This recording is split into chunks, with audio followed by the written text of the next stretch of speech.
Thank you for listening to the BJJ Brick Podcast. We'll be bringing you Brazilian Jiu-Jitsu and good times. We hope to flatten your Jiu-Jitsu learning curve, help you get the most out of your grappling ability, and meet your goals both on and off the mat. Welcome back, my friends. Episode 67 of the BJJ Brick Podcast. This is Gary, and I'm here with my co-host, main event, Byron Jabara. How are you today, Byron? Gary, I'm doing great. How are you, man? I am doing great, and I'm really excited for today's episode. Today we have, first of all, a quote from Rafael Lovato Jr. If you didn't check out our episode last week with him on it, definitely go back and check it out. And then we have an interview with Christian Graugart from BJJ Globetrotters. I'm sure most of you guys have heard of him, and it's going to be a great interview. Yep, and we do have an article from White Belt Survival Strategy. And I know we've had articles from him before from White Belt Survival Strategy. Great site. Check it out. So, great episode coming up, guys. We're looking forward to it. Let's get a few things off the list of stuff to talk about before we get to anything huge, I guess. Yep. Should we check them off after we've talked about it? That would be one way to do it, I suppose. But we're looking at maybe doing a listener question episode. And if it goes well, maybe having like a regular thing, either monthly or every 2 months. So if you have a question, bjjbrick@gmail.com is an easy way to send us a question. Just put like a subject in the subject line, like, question for podcast. Or you can send us a question on our Facebook page as a message.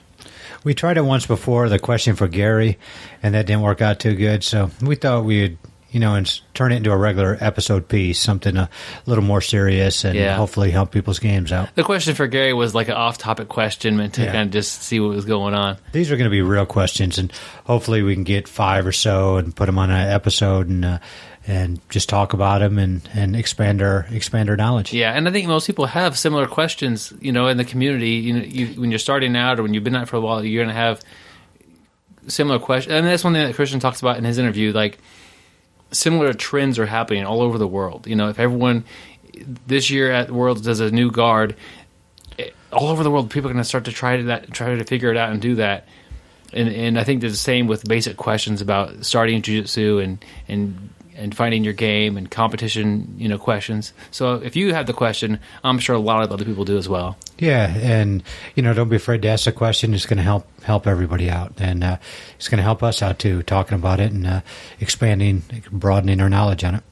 That's right, Gary. We also have a newsletter that goes out every week. It's mostly our like the notes from the podcast, which you can get online as well at bjjbrick.com. But there's also, so far, there's 3 audiobooks on there about Brazilian Jiu-Jitsu, Breaking Your Limits, How to Compete in a BJJ Tournament Even If You Are Busy, and Tilt, How to Make Your BJJ Game More Balanced. So they're just a little short, almost like a little short podcast. And those are for free, so definitely sign up, get those for free, and hopefully help your game a little bit. Yep. And if you can't find it, at the bottom of the newsletter, there's a little link to a Dropbox folder that says, here's where the audiobooks are, and that's where they are. Perfect. So trying to get that going gradually before I end up sending out a huge thing and making Dropbox mad at me, because I don't know if they're intended for people to do that. But there's no way that seems to be the best way for me to distribute those little audiobooks. So. And it works good, so that's all that counts. All right, Gary, let's get on with our quote of the week. It is from Rafael Lovato Jr. Here we go. Yeah, actually the one that I use on my gi, it's on one of my shirts too. It's from my favorite author, Napoleon Hill, and that is, victory is always possible for the person who refuses to stop fighting. What does that mean to you? How do you break that? To me, that's just like... it's kind of, like jiu-jitsu, anything is possible if you never quit. You can always reach black belt if you never stop, if you never, if you refuse to stop fighting. You keep working, you keep doing your best, you overcome all the temporary failures and keep working towards that goal, keep learning, and anything is possible if you have that mindset. Cool. Yeah, life's going to throw a lot of little failures at you, no matter who you are. And just keep grinding through and don't quit, and you'll accomplish your goals eventually. I like that. Yes. Victory is always possible for the person who refuses to stop fighting. That was Napoleon Hill, and that was presented by Rafael Lovato Jr. That is so true. And if you just keep going, don't quit, just have that attitude, good things are going to fall in place, on the mat, in life, everywhere you're at. If you kind of look at it, it's always possible. Like the day, you could set a goal so hard to reach that it's unlikely, but it's possible. But the day you say, I give up, I'm not going to do it anymore, it's no longer possible. You have no possibility. Yeah. I can think back, I had been training about a month, and it's funny because I still think about this day to day. It's like one of the times that brings back good memories. But I was training with a guy, and he was just smashing me. And I was horrible at this time, and we were probably felt like 20 minutes in, but it's probably more like 5. But I was just getting killed, putting up no offense, just defending and defending and defending. And I'd only been training a short time. And all of a sudden, like I said, after it felt like, 15 minutes, but it was probably 5. Next thing I know, I come out the back door and I put a rear naked choke on and finish it. And that was like one of the best feelings I've ever got. I just remember just getting smoked and smoked and smoked and thinking, why am I doing this?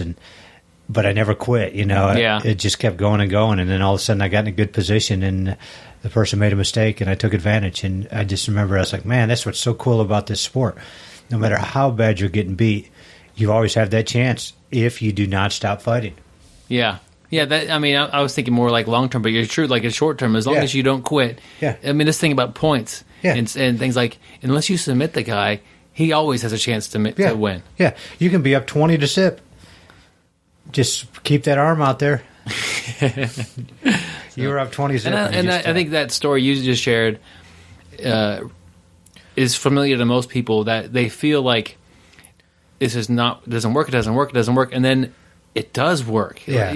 That's the point when you realize this guy is capable of beating me up, and he's doing it all the time, and then finally get like a little bit of the tables turned there, and it's not like you versus him, but it's like what I'm learning actually works. Yeah.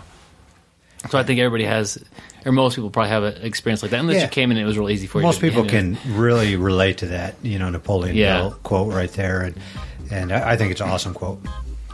All right, Gary, the music is telling us to get moving. We've got our article of the week.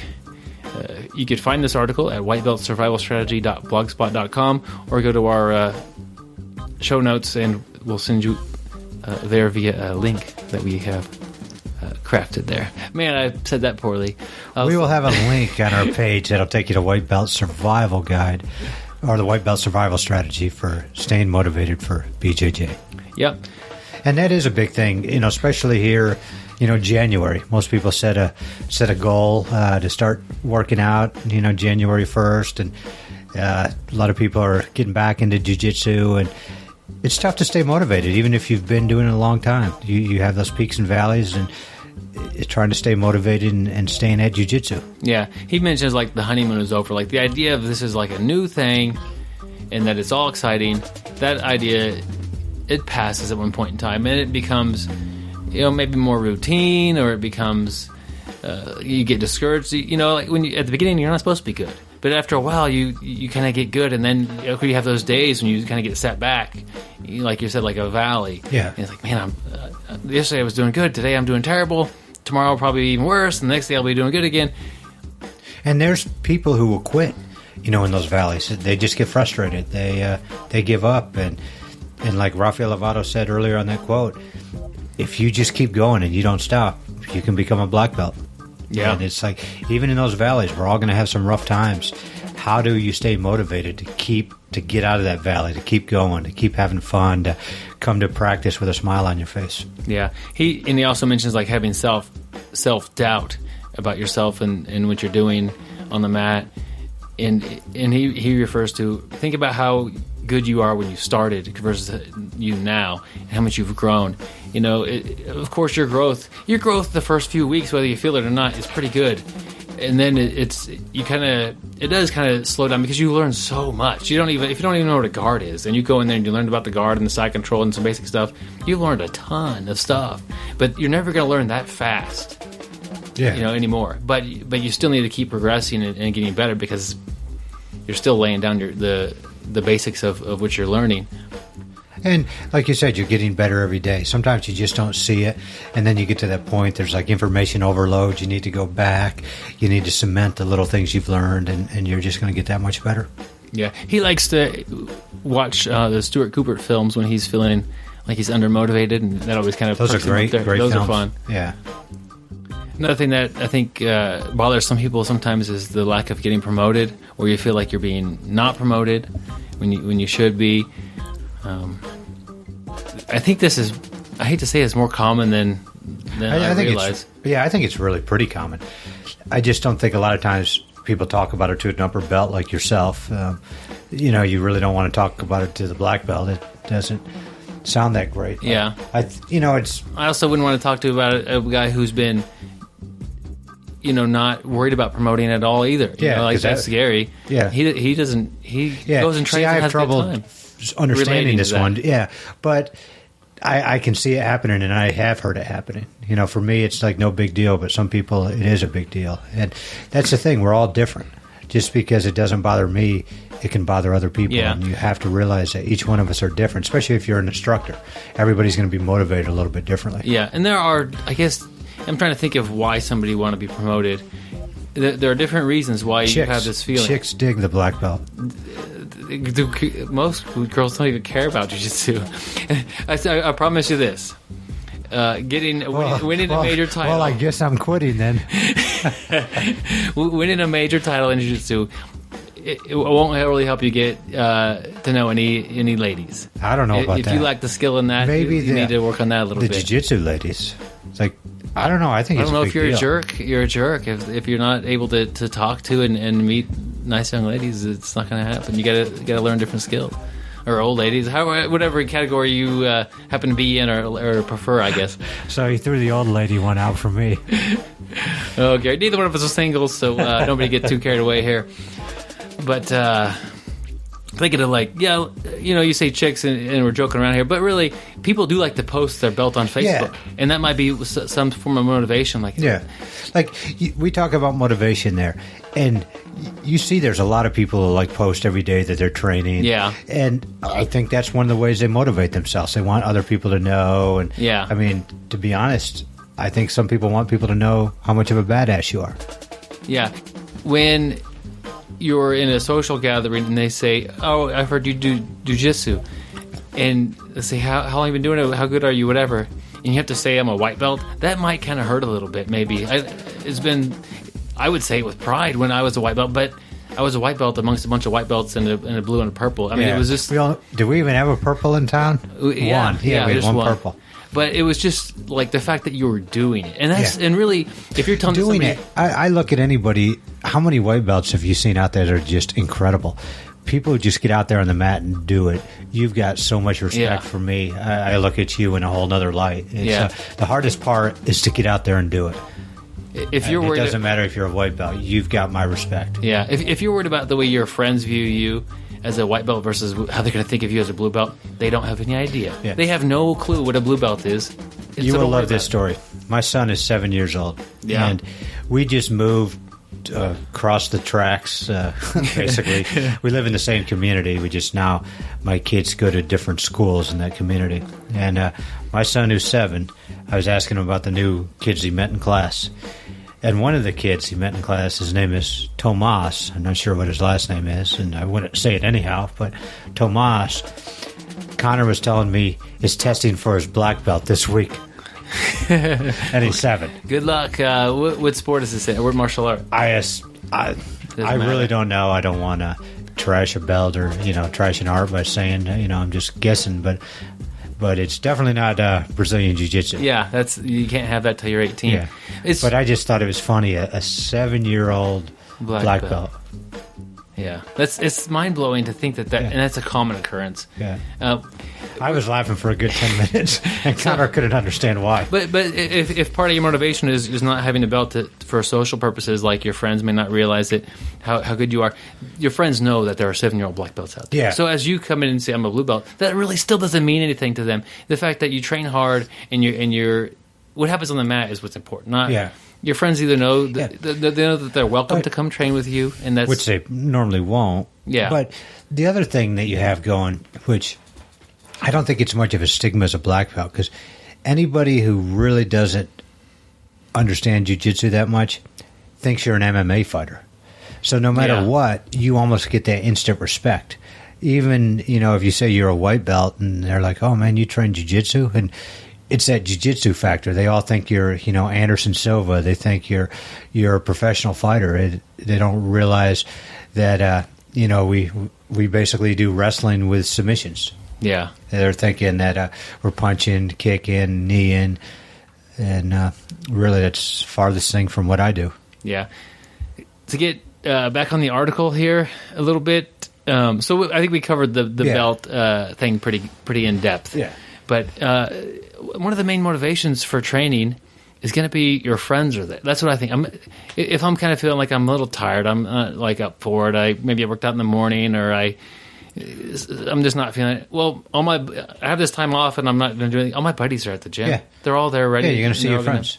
So go train. And that becomes a social thing to hang out and have a good time and laugh. And by the time it's time to roll, I'm usually ready. I'm usually happy that I win. Yeah, and you're seeing your friends. So the minute you walk in that door, you're smiling because somebody's going to start making fun of you. Yeah, they make fun of me constant, Gary. Yeah. But, I also like his last paragraph there. In closing, don't get caught up in the doldrums. This is the best part. The best medicine for Jiu-Jitsu valleys is to go to Jiu-Jitsu. That is so true. Yeah. You just go. You're going to get out of that valley you're in the more times you're training. Just go there. And I like his little quote, be like Dory from Disney's Finding Nemo. Just keep swimming. Just keep swimming. Which one is Dory? Dory was the kind of crazy guy, kind of one of the the crazy fish. Oh, that fish. was always, trying to help Nemo or whatever. The blue one? I think it was the clown. Was it a girl? I don't know. Okay, we don't know. Was a guy. Okay. Dory sounds like a... Well, maybe. Well, Dorian Yates, that was a guy. I don't know who you're talking about. He used to be a professional bodybuilder. Oh, nice. Well, he probably still is. Pretty good looking guy. I don't know. I'm not single, remember? Oh, yes. Anyway, so we this has been fun. We kind of spiraled off topic several times here, but it's a really good article, especially if you find yourself in that situation. The bad thing is if you're lacking motivation, you may not even feel like going to look on a website to get some help with that. So maybe reading it a little in advance, watch a couple of those films, kind of have them ready to go. If you're like, I'm feeling kind of blue today, I don't want to go train. That way you kind of know, hey, this is hitting me. I don't want it to actually affect what I'm doing. And my big thing is remember why you started jiu-jitsu and what it's done for you. If you came in for self-defense, there's probably a better place to meet chicks. But if it came for self-defense and revisit that, and that should be a motivating factor. If you came in and wanted to have a social gathering, a lot of people enjoy the physical aspect of it. And, in today's modern Weight world. Loss. Think how many people you've seen, drop 40, 50 pounds, getting that much better shape. Yeah, absolutely, Gary.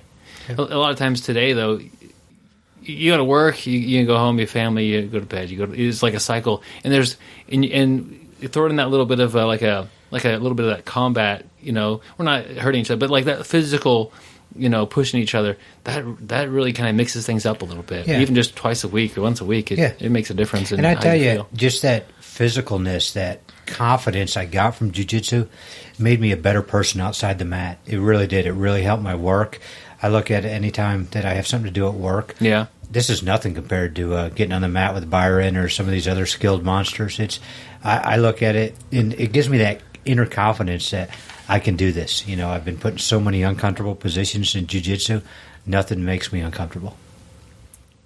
So it's good to be a little uncomfortable while you train and just get through that and learn. So, Gary, let's get on with our interview of the week. He talks a little bit about doing the Europeans.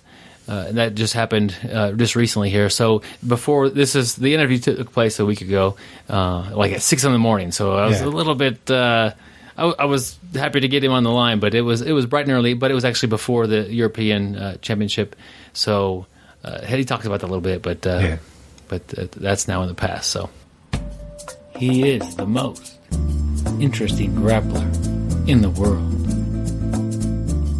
He once farted during open mat. The smell was so spectacular, Eddie Bravo named a guard after it. his sweat pattern on the mat once looked like the Mona Lisa. Legend has it, his toe hold is the reason why Bigfoot limps. A local gang set out to put graffiti on his academy. Somehow they ended up giving him a 5-star review on Yelp. I don't always listen to podcasts, but when I do, I prefer the BJJ Brick podcast. Stay sweaty, my friends. All right, my friends, I'm happy to introduce Christian Graugart to the BJJ Break podcast. He's known for being the BJJ Globetrotter. How are you doing today? I'm good, thank you.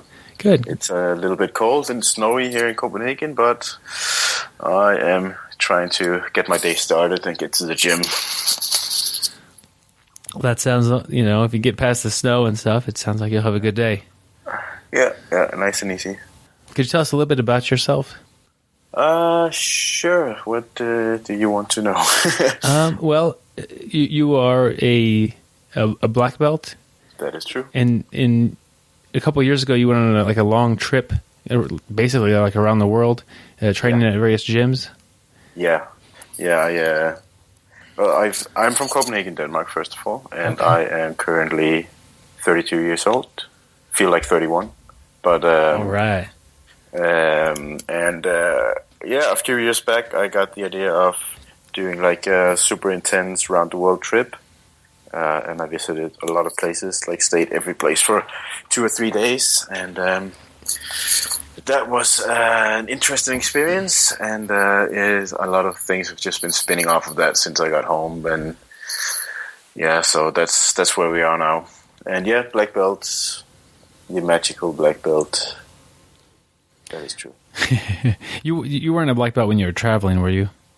No, I was a brown belt. Okay. What was the idea of the big trip? How did that come about?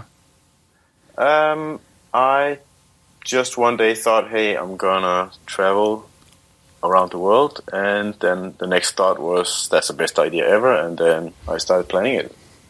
That was it, basically. Basically, when we started training in Denmark, there was no Jiu-Jitsu at all, like 15 years ago. And so I just started traveling a little bit to learn stuff. This was way back before YouTube. And we only had a few VHS tapes, and it was very difficult to get hold of any information, basically. So I traveled a lot to learn Jiu-Jitsu. And that was just kind of a thing I did every year. And then one year I thought, hey,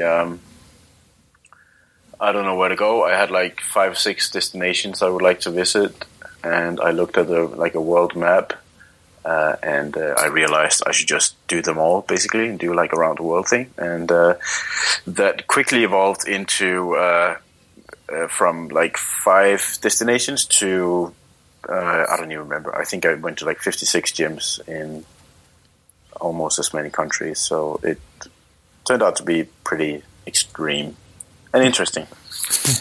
Yeah, I'm looking at your at BJJGlobetrotter.com. There's different than BJJ Globetrotters, but you were on the road for 140 days. Yeah, and it's got a list of all the places you were. That's a really neat way to learn jiu-jitsu and bring it back home. Yeah, it was great. It was a really good experience. One of the best projects I've done in my life, definitely, and I will highly recommend it. I loved it. It was super intense. And this was in 2011. I remember when that was like a few months after it started. I kind of stumbled upon the website, and I'm like, how is this guy doing this? Like, I thought for sure you were like traveling for business or something like that, and you just happened to always go to a gym and check it out. That's not the case. No. I decided to just leave. To travel. That's cool. For no other reason. It was really good experience. What do you, now that you're home in training, what do you do off the mat? I sleep and buy groceries. That's it. Basically. So is jiu-jitsu your full-time job? I wouldn't call it a job, but it's what I do full-time. What you do? Okay. Yeah. That's cool. I have a kid now, a 1.5 year old son, and Yeah, so I spend a lot of time just doing dishes and buying diapers and stuff. So that's it. And then I have a lot of ideas of things I do with like a lot of projects, but I don't really have like an office job or anything. I retired in 2005. Well, congratulations on the new addition to your family. Thank you. Could you? I'm trying to picture like your style. Would you like to do it for your game? Can you kind of describe that a little bit? Anything really. I don't really have like ambitions of becoming the best jiu-jitsu guy ever, because I will never become the best jiu-jitsu guy ever. And I don't really build my game around what works best or is most efficient or will win more competitions. But I just really enjoy training. I just really enjoy to roll. So I'll do whatever. And I don't play like a special style or game. And also because I teach a lot of people. So I think that with that in mind, I need to have like a very broad range of skill. So I can't just do like a specific competition game plan that I'm going to try and pull off in 100 competitions. So I just do all kinds of stuff. I like all games, and I like grappling just for grappling. I like gi, no gi. I used to like a lot of self-defense training, and I like all aspects of grappling, and I like all of it. I don't really do anything specific now. So whatever works, I just like to pull off cool stuff. Just like to have fun and to get on the mat and that's cool. it. And I have periods where I go like 100% competition mode and just roll like with Killer Instinct style, you know, and try to really beat everyone on the mat. And then I have periods where I just play around and do goofy stuff. So I wouldn't say that I have like one style. It's good to change things up a little bit, and I really like how some days or sometimes you're aggressive and trying really hard, and other days you're more relaxed and you're seeing how things happen. Yeah, and I think that's a good way to learn. Most definitely, yeah. That's how I like to do it. Yeah. So having been to so many different jiu-jitsu gyms, can you think of like a reoccurring theme that most of them have, or something that they do? I would say that everybody's pretty much doing the same thing around the world. I think jiu-jitsu now and 10 years ago is the community as a whole is a completely different thing because of the internet. So like sharing information through the internet, traveling, and like the community is just so big that I think 10 years ago you could hide somewhere in, I was about to say the Amazon, but you could probably hide anywhere in the world and have invented like, I don't know, half guard or something, and then just turn up at the Worlds and beat everyone with that. But with today's technology and how small the world is, that's just impossible. So what I really found, no matter where I went, people seem to do pretty much the same things. Like, you know, at that point, the inverted de la Riva was really the shit. And everybody, all white belts and black belts were basically doing just that when I traveled, no matter where I was. Really? So, yeah. That's funny. So I think, you know, immediately when some, you know, back then, I remember in the old Pride or something, I think Minotauro was suddenly submitting everyone with like Anaconda choke. And everybody's like, what? Where did that come from? Nobody ever saw that before. And like 6 months later, it's like white belt 101. And the same with like Marcelo Garcia doing like X-Guard and just smashing everyone at the Worlds, X-Guard sweeping everyone. Nobody knows what's going on. And then like a few months later, there's like everybody knows how to do X-Guard. And it's like, you're doing the X-Guard again. That's for noobs, right? So I think, and with the internet, this stuff just spread so quickly. I mean, who hasn't been at least trying to train like Berimbolo a little bit? I mean, you see that everywhere now. If this was 10 years ago, it wouldn't have spread like that. So I think the community is super tight knit, and it's I don't think you can have like regional games or anything. I don't think that exists anymore. So you think that happens a lot, like all over the world? The students are trying Berimbolo because Absolutely. that's the current flavor, Absolutely. I guess. Yeah, just wait till I'm waiting to see what the 2015 craze is going to be. So what do you like to teach your students that are new when you see them doing? Because I wouldn't consider that to be a basic technique that I would want a student with a white belt doing on a regular basis. No, I have like a beginner's class where I just start bottom, like from scratch, just talk about the positions and postures and like all the basic stuff, like concepts and stuff. That's what I mostly do in that class. And then I have an advanced class where we kind of mix it up a little bit. I've done like 6 months of just guard in that class, and then I might do like positional sparring for a year or something. I tell the guys that we might do just one thing for a long time, but I mean we're not really going anywhere. Nobody has anything else to do, so we're going to be there anyway. So or maybe I'll have a period where I kind of address like trends, modern games, how to at least try to make people learn it or defend it. So that's how I kind of mix it up. I have these two. Actually, I have 3 different classes. I also run like a competition class which is way more like specific. All right, this is what everybody's trying to do at the moment, so we're going to try to defend that kind of thing. I see. Do you prefer to? So if you're picking up the techniques, like I'm in Wichita, Kansas. I'm in the middle of the U.S. There's not a whole lot of jiu-jitsu like real close. Like I'm not on one of the coasts, if that makes sense, or jiu-jitsu seems to be focused. You're not in what we Europeans would call the U.S. You're in between. I'm in between. I'm in like the desert area, the plain. But so we do have instructors from all over the U.S. Occasionally, we'll stop by and teach a seminar with that. But a lot of learning is done off of at least the new techniques. You kind of have to either watch YouTube or DVDs or apps. How do you prefer to bring in or study the new material? Competition usually. Yeah. We just go and compete, and then we get our asses kicked, and then we go home and figure out what happened. That's usually it. So. That's how it works usually, right? Then we know at least what we need to work on. So I'm very excited about competing in the Europeans Saturday and find out what I need to work on. It's going to be very obvious, probably. That sounds exciting. Like, for instance, I never ever trained 50-50 guard because I don't know why. It doesn't interest me.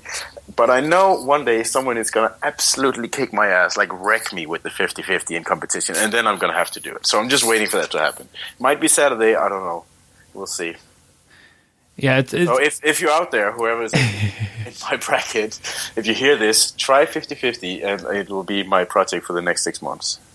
There you go. It's always motivating if you do get beat by something that you don't understand. Yeah, that's right. I love to lose because it reminds me of what I really need to work on. Yeah, and you know that it works well because you've experienced the other end of it. Absolutely, yeah. So you got a lot of. You seem like to be a guy that likes to start projects and do things. Yeah, that's my thing. What do you have going on now? I'm looking at my whiteboard here in front of me, and there's a lot of things. So I don't know where to start really. I've always been like. I can't help it. If I get an idea, I hate myself if I don't try to realize it. So that's basically what I've been doing forever. So, and now with the whole travel there, that kind of spun off a lot of ideas and projects, and now a few years later, I'm just like drowning in things I need to do. Otherwise, I'm gonna feel like I let myself down. So yeah, after I came home from the trip, I wrote a book about the trip, and that kind of spun off a lot of people coming to visit, and because they read the book, they just came by for training, and I thought a lot of people started coming every week, and then I thought, hey, we should try to get these people together and just come like 1 week instead, and that kind of ended up in. We did some training camps in my gym, smaller ones. The first one was like 25 people. And now last year we had 2 camps in the summer with 150 people in each. So that kind of exploded into a really, really great project. And my main project at the moment is the BJJ Globetrotters community, which is... It's a long story, I would say, but I would encourage people to just check out BJJ which is it's basically a community. It kind of started as a team, as a jiu-jitsu team, but the idea of it is really against teams. Like it's like it's more like a message of being open-minded and actively like fighting politics, and everyone should train with everyone, and like I kind of realized at a point this is actually a completely hypocrite team, because it's a team against teams. So it's kind of evolved more into like a community thing of people who just like to travel and socialize and meet other people and go to other gyms. And now it's gotten pretty huge. I mean, we've got this Facebook group where people are like constantly writing, "I'm going here and here. Is anybody there?" And they get like 100 replies. Yeah, come visit me and sleep on my couch. And it's basically my trip, which kind of is exploded into a community that everyone can use. And now we have like a couch surfing service where people can make like an ad if they want to invite someone. We have these training camps, which evolved into camps around the world. Basically, I'm doing a snowboard camp in Austria. We do a surf camp in El Salvador, a party camp in Copenhagen this summer, and summer camp in Belgium. And I'm doing my first US camp in August, which I still have the last details to set there. And you can also register for the team as affiliated academy, where I believe that affiliation should be nothing more than just training and friendship, instead of the traditional affiliation, which is basically a business friendship or friendship business. So yeah, it's all built around a few foundational rules which can never change, basically, no matter what. And it's like you can read it on the website, but really quickly, it's like there's no money involved, there's no fees or anything, and you can represent anyone you want, wear any patch you want. Actively encourage people to train other places. Like, you're not allowed to, if you're an affiliate, you're not allowed to tell people they cannot go somewhere else to train, for instance. And you have to let everyone else, visitors, train a week for free. And very importantly, I want to focus on that everybody's equal on and off the mats. I mean, I see a lot of. I don't like the whole hierarchy thing of jiu-jitsu, where if you're a black belt, you're a pretty cool guy, even though you might be a complete dick, right? Yeah. So I think it's very important that we focus on white belts are real people too, and everyone can basically be your next best friend, no matter where they are in the fantasy hierarchy that is jiu-jitsu belts. So there's a short introduction to BJJ Globetrotters, which is really expanding into becoming like my outlet of the outlet of all the things that pop up in my head, because I have nothing else to spend my time on. I also produce some gis and stuff just because I think it's fun, and then I don't have to. Yeah, just because I think it's interesting.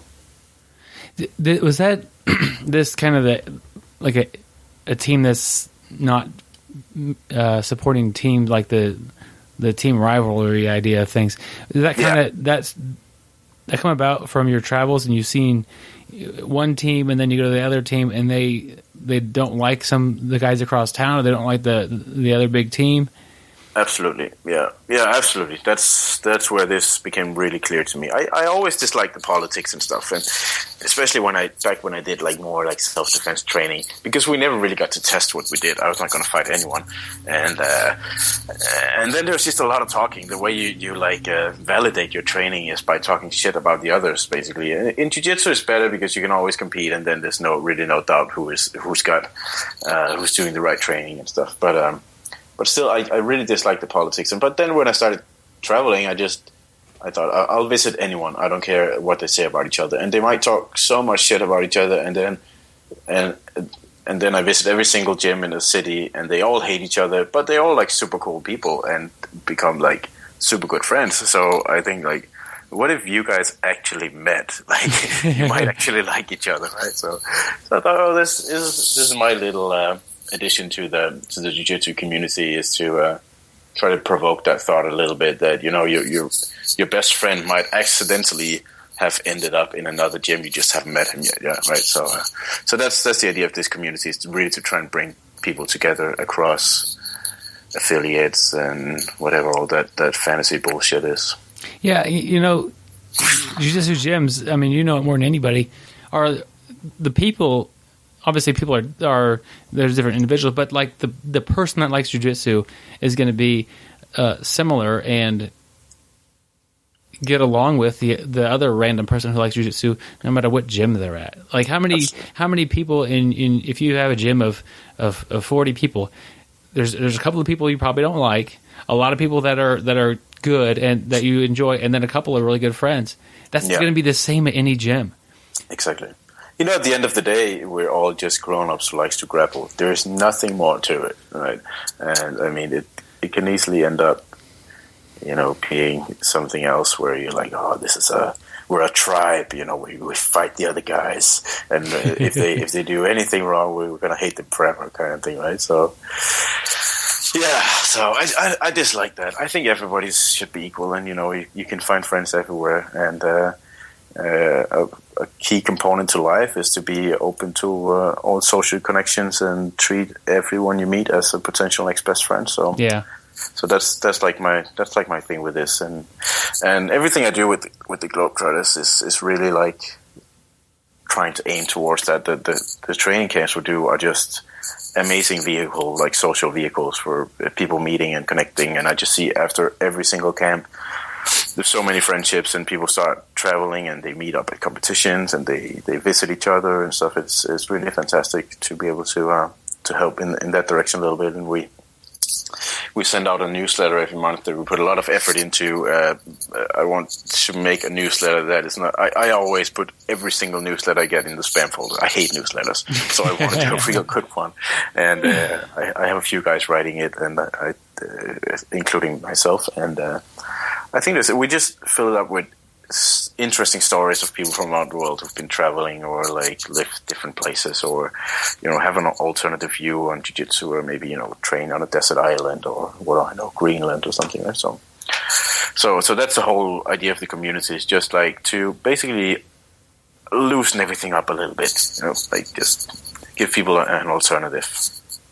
Yeah, if you grew up in a different town or on the other side of the city you're in and you started jiu-jitsu there, you'd be just as happy, and just it's almost the same. It's just different people. Absolutely. You've got, like you mentioned, the camps. A couple of them already sold out. How many people do you allow in a camp? It depends how many people there's room for. Depends on the venue. Okay.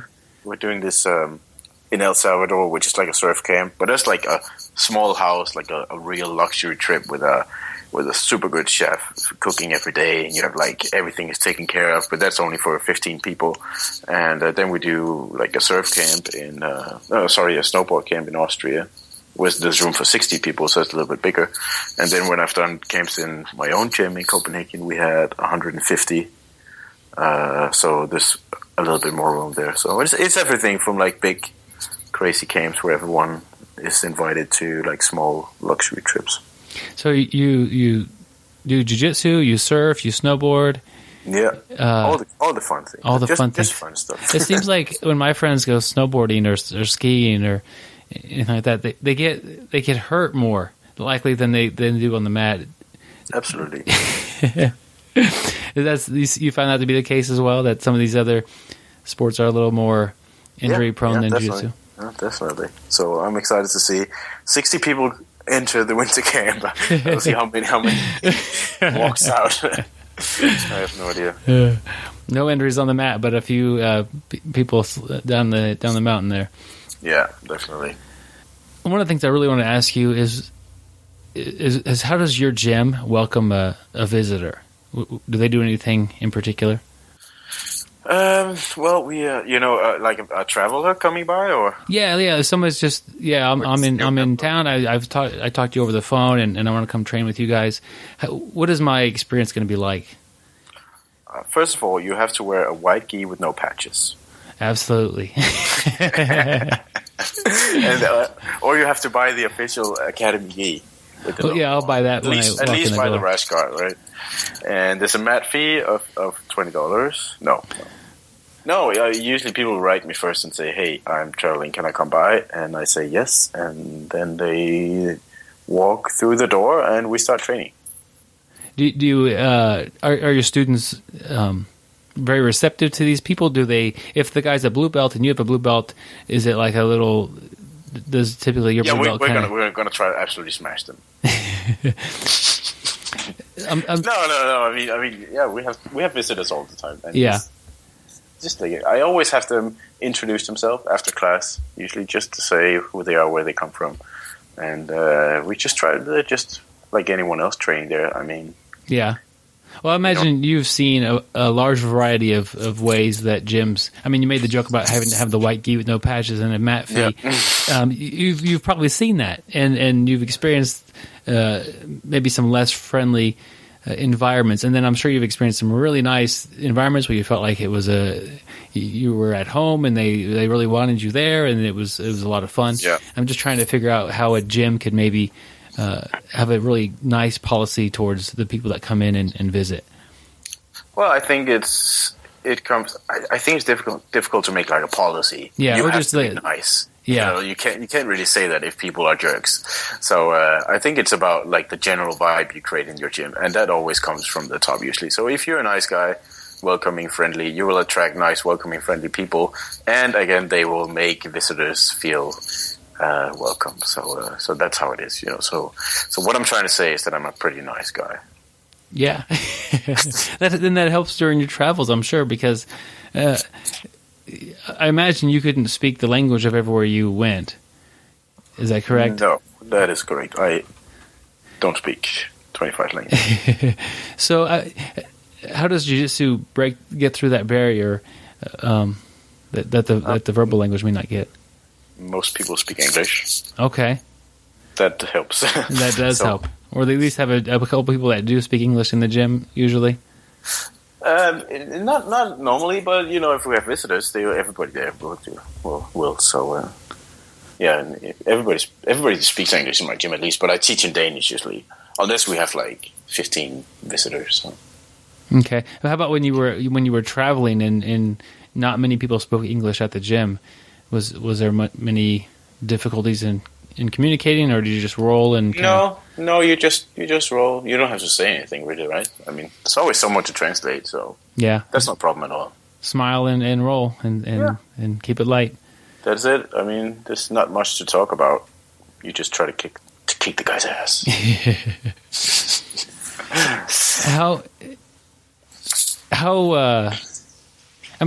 It's different. I just got my black belt a few months ago. I haven't traveled with it yet, but I imagine it'll be a little bit different. Maybe just on my side, maybe not on the other person's side. But when you're traveling and you've got a colored belt around your waist, do you feel like a little bit of some of the other students might really view you as like a test versus just a potential friend? Absolutely. There's a lot of people who try to kill me on a regular basis. So, but that's part of the job, I guess. Yeah. I just find my happy place and just just tap and then on to the next guy. Yeah, So that's it. That's the easy way out. Yeah, that's a good. I mean, it's different than when you're at your gym because everybody knows you and they know your skill level. But when you're in a different gym, you've got people that really want to see how they stack up against this guy who doesn't know you. And if they really want to do that, I will just let them tap me 15 times, and then I know they feel like absolute badasses, and then I will move on and you train with the next guy. Yeah, you are a confidence builder in people. Yeah, exactly. I'm like that. I give people confidence. If they go crazy, I'll just let them do it, and then I'm not gonna go like force against force there. I do that with my own guys, but yeah. Never with people I don't know. So I'll just give them a lot of confidence and have them walk out and tell their friends they just tapped out a black belt like 5 times, and that's super nice. I mean, I made that guy stay. So that's one thing you can do with a black belt is you can really give people some confidence by tapping out to them. So that's nice. Huh? That's an interesting way to think of it. Or you are a very nice guy. I told you. So if somebody is liking this idea of doing a little bit of traveling, or maybe when they do travel to train, do you have any advice for them how to go about doing this? Well, first of all, they can do what I just did and just Google whatever place you want to go plus BJJ and email them, say, can I come by and train? And usually everyone will say, yay, you're most welcome. That worked really well for me. I also did the blog, like from the travel, which is BJJ Globetrotter.com. And that's the blog from everywhere I went. And that kind of helped a lot because I created like a little mini community where people knew me and they started inviting me. But, I mean, if you're also welcome to check out the BJJ Globetrotters. We have like in the newsletter every month we have like ads from people like openly inviting everyone to come visit like around the world. So there's some travel options right there if you are looking for inspiration, or you can go to our Facebook group and just say, hey, I want to go there and there. Do you know anyone there? And then usually we have like 2,000 members in the Facebook group, and there's always someone replying. Like even one guy's going to, I don't know, Beijing or like Greek island or something. There's always someone, hey, I'm there, let's meet up or let's roll, or I have a gym there. So that's one way to do it. At least that's the idea of the community. It's of course 100% free. You can always, it's there for the same reason. So just ask or use the community. There's a million people. You can also check out the affiliated academy, which are not really affiliated academies in the traditional sense, but they're just like, at least there's a big world map and there's more than 100 academies. So you can just take it from one end and then write them and say, can I come visit? And they all agree to give visitors at least a week of free training. So there you have 100 weeks of free training to get started with. Yeah, that's a really cool map. It's got those little pin drops all over the world, and you can see how far you've reached in the community that have a similar training attitude as you do. And we have the same for individual members, which people can sign up. And this like 1,700 now, individual members. So you can just look up anywhere in the world with a member of the Globetrotters and say, hey, can I come visit you? And there you have one place to go. So that's one way to do it, or you can just do it on your own. Just contact any gym. I'll recommend doing that. That worked really well for me. So, and I don't want you to like necessarily name any gyms in particular, but in your travels, did you get the feel that maybe an instructor wasn't really that qualified? And what was like a big clue that if you got that anything like that? Not really. I don't think I ran into that, really, no. They were all pretty reputable guys, and they all knew what they were talking about? Yeah, it seemed like it. I didn't run into, like, any phony McDojo black belts. Okay. not as far as I remember. Were all of the... I'm guessing that all the gyms, rolling was part of the training, or did any of them skip out on that, and they just taught some techniques and called it a day? I honestly don't remember. There were 56 gyms. Yeah, so that's true. I think I rolled with the old gyms. So. What if you had to guess? What time? What percentage of time did the instructor roll with you? Oh, that would be a wild guess. I have no idea. Most of the time, you think, or would they just kind of let the students? Yeah. Yeah. Well, I would. Oh, sorry, I misunderstood the question. Yeah, most of the time. I roll with almost all the instructors. Okay. Yeah. So that's something that, I mean, that's part of the experience, I think, of the gym is to get to roll with the instructor. And it may not be able to happen if they're busy or if they have a lot of students, but it's a nice thing to kind of see where everybody's coming from and how they're learning.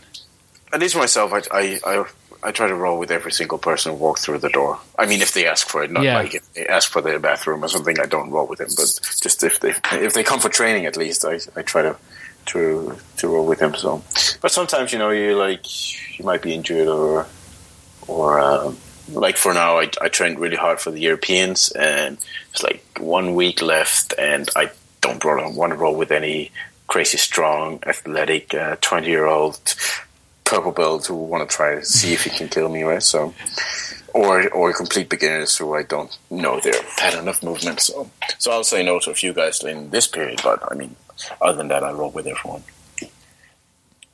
Cool. Except for the training camps with 150 people, that would take just many hours of sparring. So that's kind of impossible. Yeah, that would be a bit much. How are you able to manage injuries and healing? Were you able to stay injury free during your travel? For some reason, I think I must have some serious credit on my karma account, because when I traveled, I had no injuries. I had a little bit of trouble with my knee from before the trip, but on the whole trip of 56 academies, I sprained one finger when I competed in the Worlds. That was it. I think also because of my attitude when I was rolling, I just went super easy with everyone. So I was super lucky there. But then when I came home, everything kind of exploded, and I had like 2 knee surgeries and fucked up my back for 10 months. And so, yeah. But I advise the more you roll with strangers, the more you get used to just like relax and defend and not go ape shit, because it's pretty obvious that's not a good idea. It seemed like, and it's unfortunate, but sometimes when a guest comes in and they're like a higher ranking belt, that they end up getting like everybody's A game. So when I go train tonight, pardon me, when I go train tonight, I'll have a playful roll, a hard roll, a challenging one, and a fun one. Like they're mixed in, like who I'm rolling with and the level that they're trying to come at me, or the level I'm trying to go at them. But a lot of times as visitors, like I'll get a guest and they've had like we're on the 4th or 5th round, and like, hey man, we're gonna go light this time, because I can tell you've just had 4 really hard rolls. That it seems like you get, as a guest sometimes, a lot of really challenging matches back to back. So I just decided on my trip I was just gonna work on defense. Yeah. Try to not get swept. Try to not get submitted. Try to let everybody pass and try to escape side control and stuff. That's what I did basically. Yeah, that's a cool way to do it. If you let me pass right away and you get side control and you're able to get out, like that it's not going to be that. It's not going to be a real uncomfortable roll, because you already gave me. What I always do is, and I've been doing this ever since I came home from that trip, is whenever I roll with someone, the first thing, I just let them play through their entire game thing. Like I let them do their pass, I let them do their whatever setup, get a submission, whatever, tap me out, and then the next round I'll give them a little bit more. And I think it's good for many things. First of all, to loosen up a little bit, like. I'm not going to go head on from the first minute.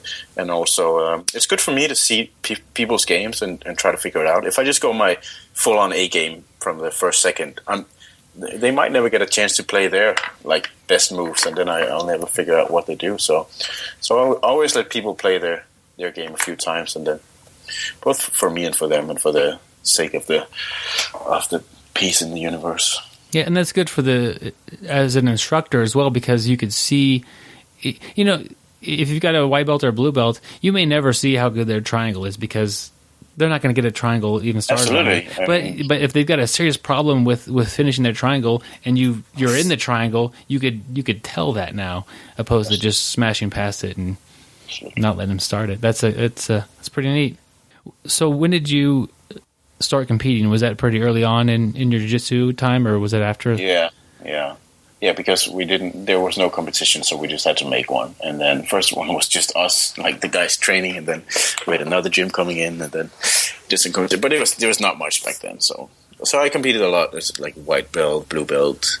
Then I got my purple belt, and I got scared of losing, and then I stopped competing for a while, and then I started again.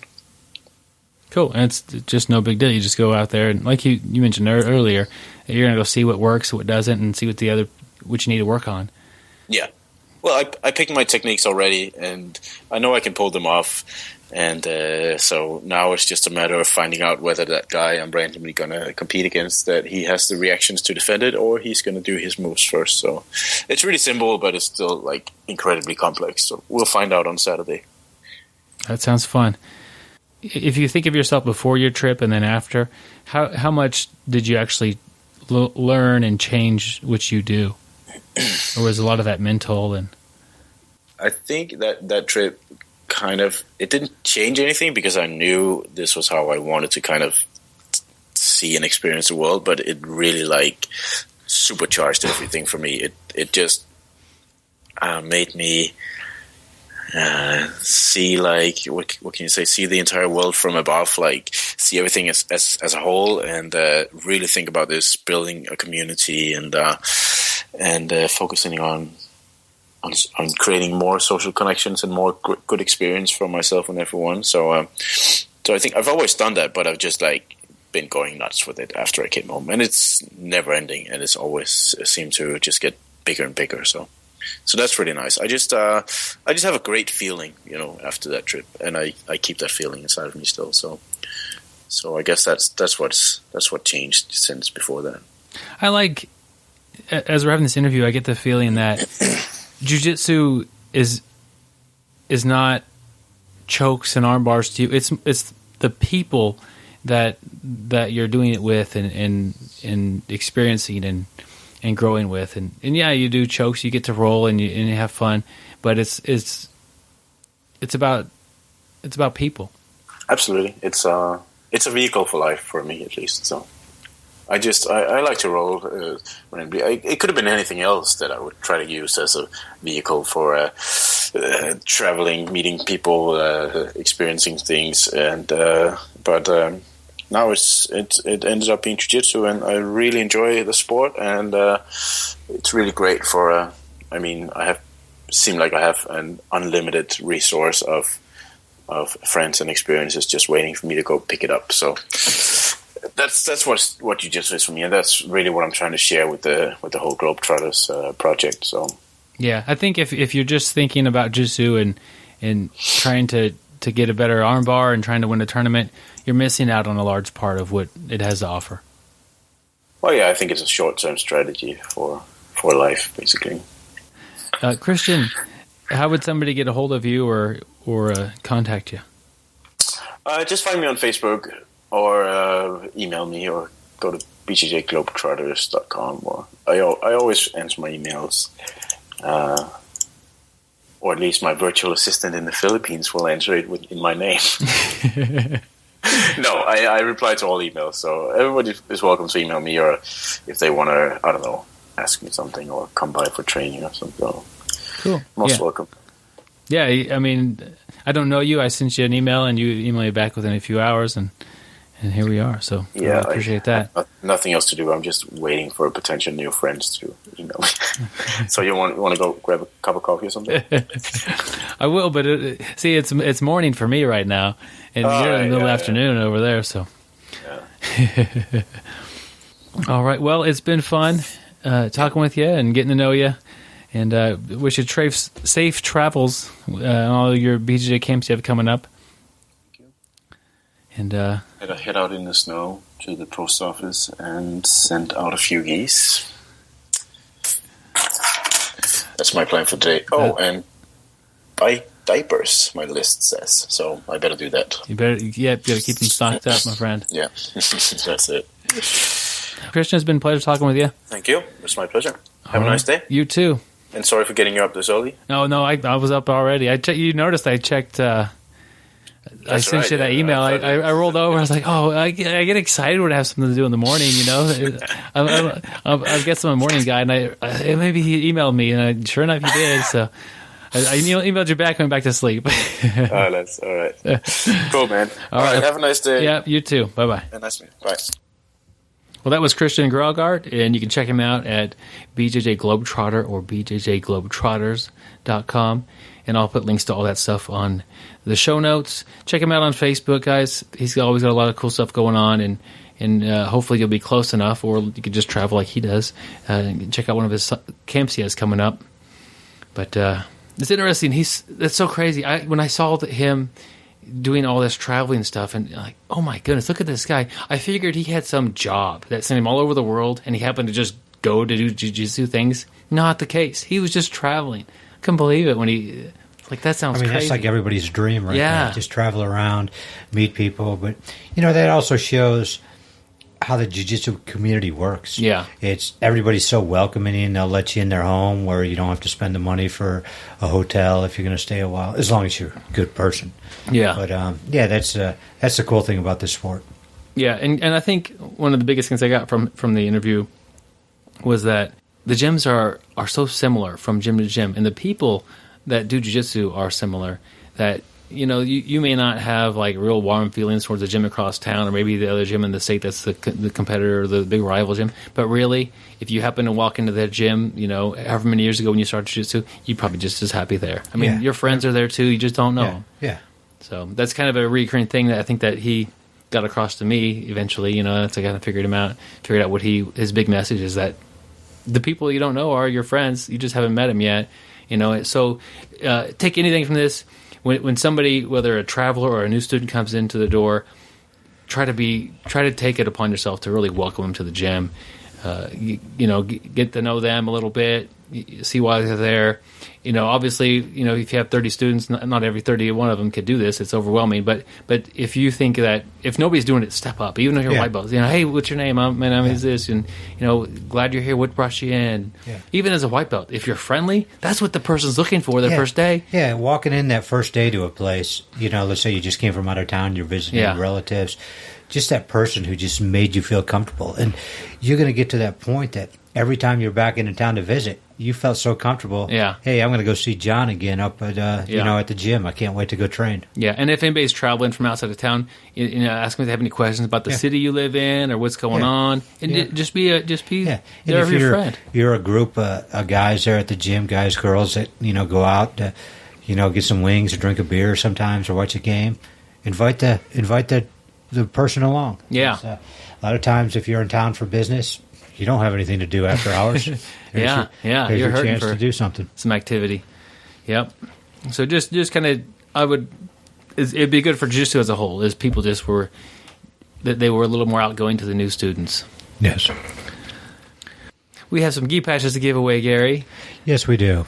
If you want to write what your BJJ brick is, which is like your favorite submission or favorite technique, or maybe like if you have a series of these, a technique that you could just, it's like a brick that you could smash with, and that you're really confident in, you know, that would be your brick. If you write that on the Facebook page on the episode, like my brick is Kimura or my brick is guillotine, I'll get with you. So this is part we get a little confused sometimes. Is you'll get a message from a guy named Byron Jabara, and he'll say, "Hey, thanks for telling us your brick. What's your address?"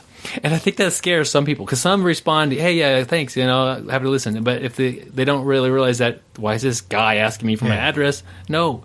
Well, I can't mail you out a gi patch via Facebook. So that'd be nice if you could. And what we could do also.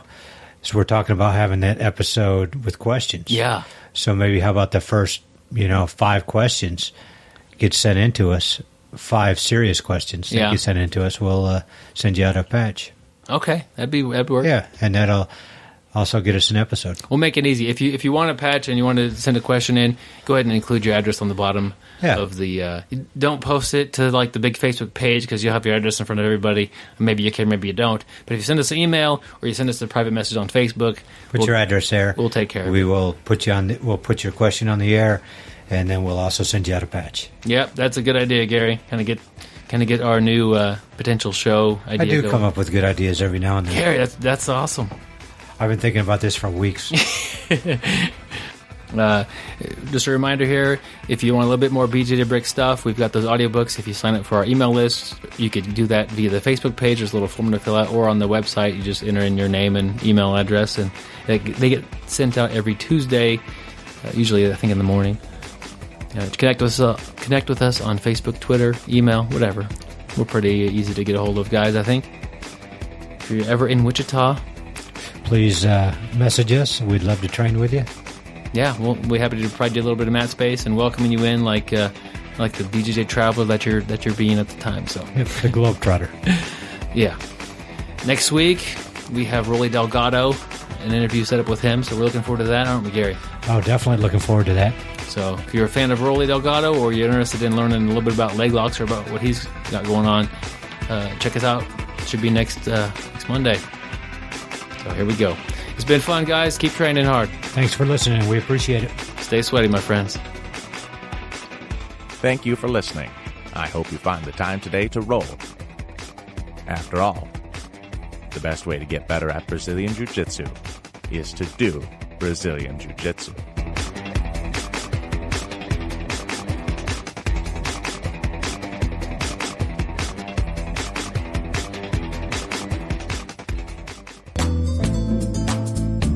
He once farted during open mat. The smell was so spectacular. Eddie Bravo named the guard. Damn it. You wrote it wrong. You put name 2 guard after it. It's a guard.